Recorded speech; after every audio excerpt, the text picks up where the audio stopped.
बासफ India, हमारे कुणाल जी, राकेश जी का कल का शायद 10 की कमाई वाला स्टॉक है, काफी दिनों से मेरे रडार पे है और 3390 और 3450 के टारगेट के लिए स्टॉक को खरीदे। सबसे बढ़िया बात है, ऊपर के लेवल से बहुत बढ़िया करेक्टेड स्टॉक है।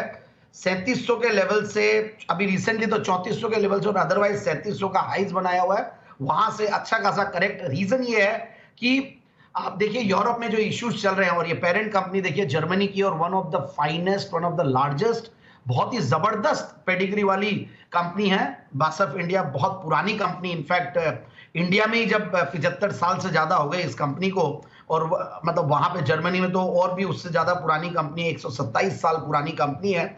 और कंपनी देखिए गजब का केमिकल्स में आज जैसे ही माहौल बना हुआ है। और सबसे पहले तो बहुत बहुत धन्यवाद अनिल जी, आज जो नवरत्ना एसआईपी पिक है वो है सेंचुरियन का, और जो सारे लॉजिक है वो काफी हद तक मेरे भी वही सारे लॉजिक तब जब मैं सुन रहा था, मैं हालांकि जेम्स के लिए तैयारी कर रहा था बट साथ साथ सुन भी रहा था, तो बहुत मजा आ रहा था सेंचुरियन का। की बहुत बढ़िया चीज ये लगी कि जो एसआरएफ के साथ आप लोगों ने कंपेयर किया और अभी भी आपने किया, so that is one reason कि इतना सस्ता भी कोई नहीं हो सकता, और ये भी बिरला ग्रुप की कंपनी है, कोई ऐसे वैसे नहीं। और सबसे बढ़िया बात है वैल्यूएशन सस्ते, ग्रोथ है, साथ में डेट्स नहीं है, इन सबको देखते हुए सेंचुरी इनका फैंटास्टिक स्टॉक है।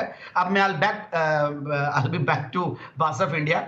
अब मैं बासफ इंडिया की अगर मैं बात करूं तो आप देखिए केमिकल्स में माहौल बना हुआ ही है। आज ओवरऑल कुणाल जी ने भी सुबह सुबह बोला कि केमिकल्स में वापस में उन्होंने भी शायद आज मुझे जहां तक ध्यान है दीपक नाइट्राइट दिया है, तो 1.25 लाख के लगभग इनके एम्प्लॉइज है बासफ ग्रुप के वर्ल्ड अक्रॉस।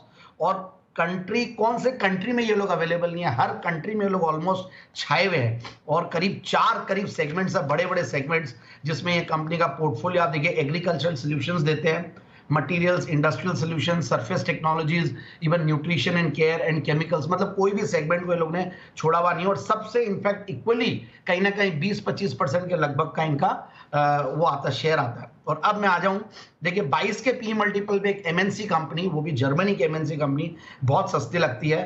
33-34 की रिटर्न ऑन कैपिटल एम्प्लॉयड, 29% की रिटर्न ऑन इक्विटी, और पिछले 3 साल के प्रॉफिट की क्या करें 168%। चलिए इसमें एक अदर इनकम भी थी क्योंकि इन्होंने एक डिवीजन बेचा था, उसका एक बड़ा प्रॉफिट आया, बट अदरवाइज में अगर 5 साल की भी प्रॉफिट की कैगर देखो तो 85% है। उसको भी अगर हटा के देखो तो 35% की पिछले 7 साल की प्रॉफिट की कैगर है, और पिछले 5 साल की, 3 साल के सेल्स की कैगर 30%। तो इस तरीके से कंपनी ग्रो की है। और आप, और बढ़िया बात यह है, जून 2021 में भी 197 करोड़ का पैट था, इस जून 2022 में भी 197 करोड़ का पैट है, जो कि हाईएस्ट एवर पैट है बेसिकली ये 2 क्वार्टर्स। और ओवरऑल टीटीएम बेसिस पे कंपनी हाईएस्ट एवर प्रॉफिट्स में बैठी हुई है 595 करोड़ की।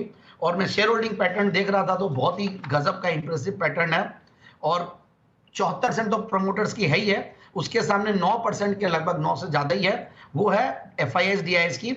और प्लूटस वेल्थ वो करीब 1.25% के लगभग शेयर होल्ड करते हैं इसमें, पब्लिक शेयर होल्डिंग में देखते हैं। तो मुझे लगता है कि स्टॉक को बिल्कुल इन लेवल्स पे लेना चाहिए।